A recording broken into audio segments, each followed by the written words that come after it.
I just saw the page of coins. So someone here could be planning something. Pero parang feeling niya agad na hindi na magwo-work yung plano niya.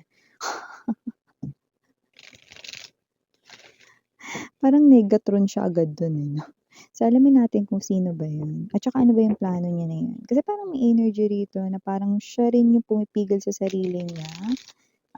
What I mean about that is napanghihinaan siya ng loob dahil nag-iisip siya ng mga negatibong bagay. Siyempre, eh, dapat kapag may plano ka, maging positibo ka kasi plano mo nga yun eh. Parang jinijinx mo yung sarili mong plano, 'di ba? Eh, itong person na 'to na kumo-connect sa inyo rito, may plano siya pero parang napanghihinaan na siya agad sa loob na naiisip niya na hindi 'to gagana, hindi 'to magwo-work, 'no? Eh, di ganun na nga yun.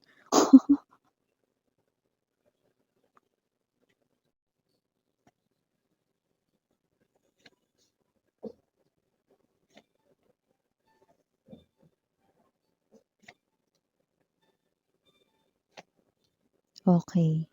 So, kung sino man 'tong energy na 'to 'no, napag-isip-isip niya rito mga babes, so naititigil niya na rito ang pagtatago. Ayan 'no, bakit kriminal ba siya, miss 'yan? Hindi na. Hindi naman 'no. Pero I think na meron siya rito 'no, na parang kasalanan sa inyo 'no, like a crime na parang napakahirap ninyong mapatawad siya, yun, okey.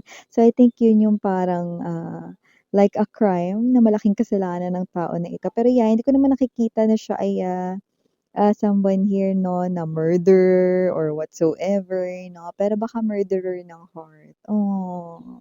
So nakita ko dito titigil niya na yung pagtatago, so lalabas na raw siya sa kanyang lungga. With the Tower card energy, Ace of Wands right in here, King of Swords. I do see that this person here 'no, is someone na nakikita natin dito. Okay. Handa na siya ritong aminin sa inyo ang tunay na saloobin at damdamin niya rito 'no. Yeah! Hindi niya na kinakaya 'no, ang kanya rito na konsensya.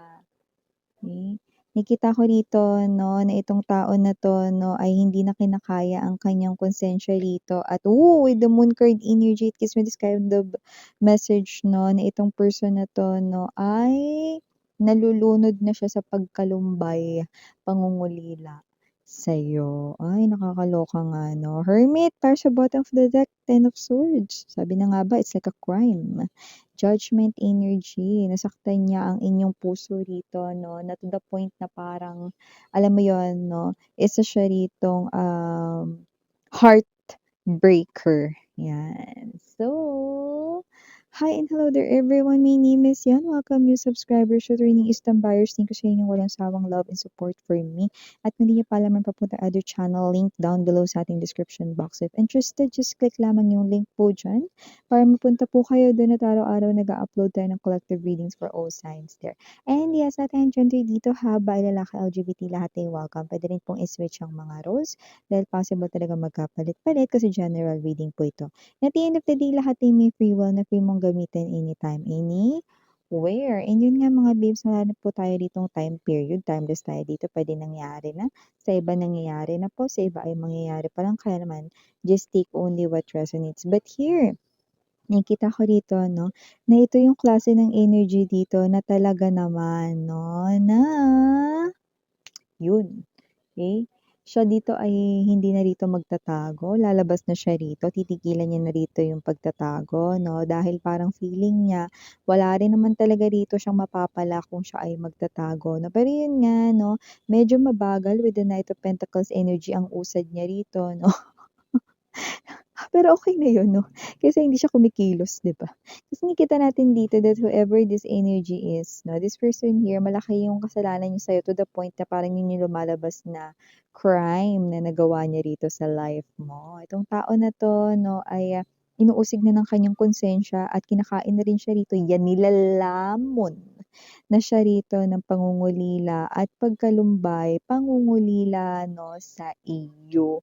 Nakikita natin dito na itong person na 'to 'no, ay literal na malayo na ang loob mo sa kanya pero willing siya rito na gawin ang pag-amin 'no, at saka kasi mataas yung ego niya. Hindi mo talaga siyang papaamin sa kasalanan niya dati 'no. Matigas siya, para siyang bato. So, nakita natin dito 'no, na hindi na siya rito malabato 'no, kasing lambot niya na ngayon yung tinapay 'no. So, kasi naman 'tong energy na 'to with this Ace of Swords energy definitely willing na 'no, na makipag-usap sa'yo at siya mismo yung gagawa ng paraan para mangyari 'yan. Nakita ko dito yung iba puwedeng kasal kayo niyan, yung iba naman puwedeng hindi kayo kasal, yung iba may anak kayo nito, lumalabas din dito, pero yung iba hindi naman. Just take only what resonates 'no, naging long-term boyfriend mo siya, long time girlfriend, 'yan 'no. So, kung sino man siyang energy na lumalabas dito, yeah, magta-try na siya rito 'no, to contact you, to reach out sa inyo rito 'no. And yeah, nakikita ko rito na makikita mo rito na para siyang ritong tumanda, yeah. Puwede nagka-wrinkle siya sa noo, 'yan or whatsoever na pero iba din naman nagkakalayo ang edad ninyo 'no, pero yeah, stress kasi siya kaya naglalabasan dito ang wrinkles niya at mukhang kita ang pagtanda sa kanyang face. Kaya kung sino man 'tong energy na 'to nakikita ko dito na itong person na 'to 'no, ay someone dito na parang pinagsiraduhan mo na rito ng pintuan at hindi lamang 'yan, bintana na rin kahit yung lalagyan ng exhaust fan. Tinakpan mo na rin 'no, para talagang, naka-shut na talaga fully ang iyo rito na life for this person 'no, like no coming back, no looking back sa past 'no, and nakita ko rito na parang nakita mo kasi yung true colors niya, so ayaw mo na. So, kung sino man 'tong energy na ito lumalabas din dito 'no, na itong tao na ito 'no is someone na puwedeng happy-go-lucky dati, hindi niya masyadong iniisip yung parang long term 'no, na mga plano, hindi masyadong sinerseryoso yung mga gano'ng bagay 'no. Pero ngayon, kitang-kita natin dito na super sinerseryoso niya na ngayon na lahat-lahat 'no, ng parang may kinalaman dito sa inyo. Kasi marami siya ditong na-realize with the Hermit energy 'no, kaya yun yung parang, nagpu-push or parang nagbibigay sa kanya rito 'no ng, tulak para kumilos at gumawa ng paraan 'no, ng naaayon sa kanyang mga realizations 'no. So, may mga spiritual lessons siyang natututunan 'no, sa mga nagawa niya ritong kasalanan sa'yo 'no. Nakikita ko toxic talaga siya 'no, may mga parang gawain siya dati na parang tinutuloy niya kahit na parang, nakakasakit siya sa iba 'no, yung mga gano'ng klase ng energy. So, kung sino man 'tong energy na 'to 'no, minahal mo siya rito 'no, iba nga parang in-accept niyo na lang na gano'n siya. Kasi hindi niyo siya kayang, mabago dati 'no, kasi yun na tuloy ugali niya dahil sabi ko nga sa inyo puwedeng mataas yung pride niya, yung ego niya 'no, pero dito nakita ko 'no, na gusto niya rin maging malaya dun kasi nakakapagod din pala yung nagmamatigas, 'di ba? Nakakapagod din pala yung parang, feeling mo lagi kang ano 'no, lagi kang naka-defense mode, parang feeling mo na lagi kang may kaaway kahit wala naman 'no, parang gano'n kasi yung feeling niya. So, parang feeling niya mga bebs 'no, kapagka binaba niya rito yung kanya ritong pride or ego sasamantalahin ito ng iba 'no. Pero alam niya namang hindi ka gano'ng klase ng energy. Possible rin kasi na meron siya ritong trauma sa kanyang childhood na puwedeng nakaapekto kaya naging ganyan siya, okey? So, just take how this resonates. May lumabas rin dito na posibleng with the Ten of Cups energy, Five of Coins, puwedeng, galing rin siya rito 'no sa broken family or puwede rin naman na lumaki siya ritong walang parents. Ngayon ay hindi para sa lahat, pero yun ay maaaring specific clue for someone watching, okay? So, kung sino man 'tong energy na 'to 'no, this person right in here is someone na nakakapag-isip-isip ngayon, okey? Parang tinatakasan niya rin kasi rito yung problema niya, tinatakasan niya rin kasi rito yung parang mga responsibilities niya, hindi lang sa inyo kundi pati rin din dito sa mga parang mga dealings niya sa life. Marami rin kasi siya on his or her plate na mga inaasikaso, pero kasi ang ginagawa niya rito parang ano, tinatakasan niya yun 'no, parang kumbaga parang example 'no, kumbaga sa kuryente 'no, due date na 'no, pero hinahayaan niya mag-past due. Hanggang sa maputulin siya ng kuryente, wala ng tubig, ng mga gano'ng klase ng energy. Example lang 'yan, pero hindi ko sinasabing yun mismo. So, kung sino man 'tong energy na 'to 'no, parang yung pagkilos 'no or action rito 'no, ay hindi niya masyado ritong binibigyan ng halaga dati. Pero ngayon nakikita natin that with the full card energy, this person here is now operating from the place of realizations, strong realizations with the tower na rin 'no, presence ng tower dito talaga nakapag-isip-isip na siya, hmm. Iba talaga kapagka kinakain ka ng lungkot, 'di ba nga yung mga nasa ibang bansa 'di ba? Okay, lalo na kung sila lang yung nasa ibang bansa 'di ba naho-homesick sila 'no, sa family nila, parang gano'n yung nafi-feel niya rito 'no. So, kung sino man 'tong energy na 'to naho-homesick siya rito 'no, dahil wala kayo sa life niya and at the same time nakakapagod din pala mag-isa. Nakakapagod din pala mag-isa. Di niya na kinaya with the sun. Yun yung nakikita natin dito. So, parang this person here is praying with all the gods.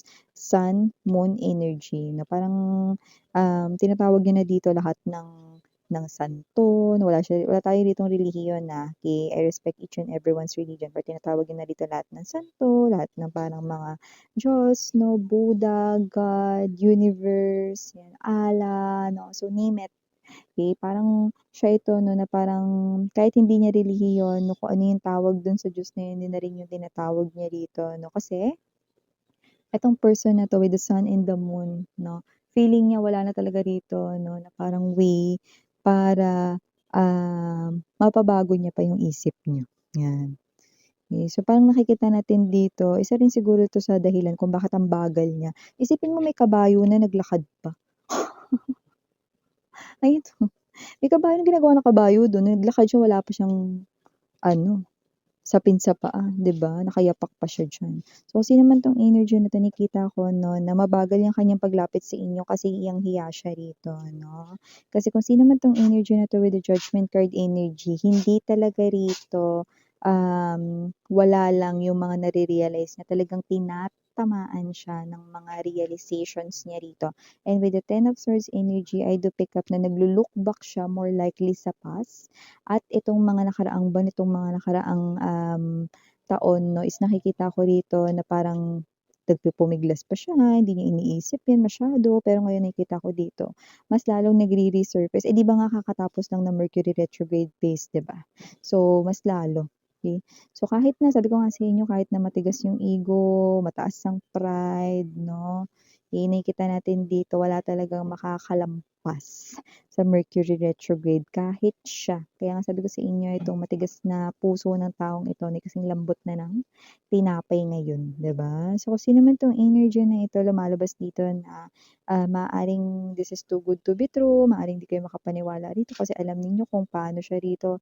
Alam niyo may sinasabi pa lang kayo dati may pangsalag na siya, eh, 'no?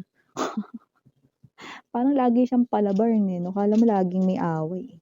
So, kung sino man 'tong energy na 'to, nakikita ko dito na parang pagod na rin siya dito lagi magalit, pagod na rin siya rito na lagi na lang na parang lagi siyang parang naka-defense mode 'no, lagi siya ritong in denial 'no, nakakapagod naman talaga 'yun, 'di ba?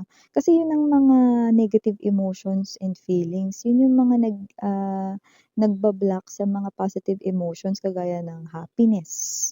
Eh, kagaya ng feeling excited about something, hindi niya nafi-feel 'yun kasi lagi siyang naka-ano, defense mode 'no. Akala mo lagi siyang yung nasa panahon ng ano, mga gladiators, yung parang gano'n na gano'n siya. Akala mo laging may gulo, eh, laging nakahanda, eh. Kung sino man 'tong energy na 'to, 'yan pagod na siya rito ano, struggle is real.